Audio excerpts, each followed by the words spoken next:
Hi hello guys, welcome to Neelu lucky channel. ఇవాళ మనం చేసుకోబోయే జ్యూస్ ఏంటంటే బనానా జ్యూస్ అనమాట.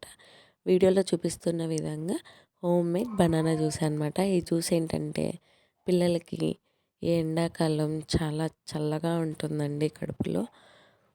ఈ జ్యూస్ తాగితే పిల్లలు చాలా హెల్తీగా కూడా ఉంటారు. ఎలా చేయాలో చూసేద్దామా? ఇంకా ముందుగా ఒక 4 అరటిపండ్లు తీసుకొని తొక్కంతా తీసేసి శుభ్రంగా రౌండ్గా కట్ చేసుకోండి. రౌండ్గా కట్ చేసుకున్న తర్వాత ఒక చెంచాడు పంచదార వేసుకోండి. అట్లనే ఐస్ క్యూబ్స్ కూడా వేసుకోండి, ఒక 7-8. పిల్లలకైతే ఐస్ క్యూబ్స్ వేయొద్దండి.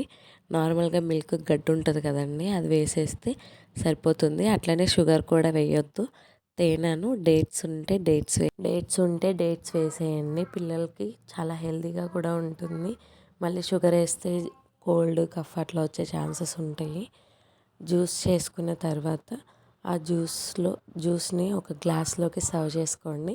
సర్వ్ చేసుకున్న తర్వాత దానిపైన తేనె కొంచెం అట్లా వేసుకోండి, ఎక్కువ వేసుకోవద్దండి. ఎందుకంటే బూస్ట్ వేస్తున్నాం కాబట్టి తేనె ఎక్కువ వేస్తే మళ్ళీ స్వీట్ ఎక్కువ ఉంటుంది. బూస్ట్ వేసుకొని ఆ బూస్ట్ పైన అట్లా కొంచెం చిన్నగా తుంచి పెట్టుకున్న జీడిపప్పు ముక్కల్ని వేసేసేయండి. వేసేసి నేనైతే మా పాపకి ఇచ్చానండి. చూడండి ఎలా తాగుతుందో. నా వీడియో కనుక మీకు నచ్చినట్టయితే ప్లీజ్ సబ్స్క్రైబ్ చేసుకోండి. అట్లనే లైక్, షేర్, కామెంట్ కూడా చేసుకోండి. Bye guys. ఇంకో రెసిపీతో మళ్ళీ కలుసుకుందాం.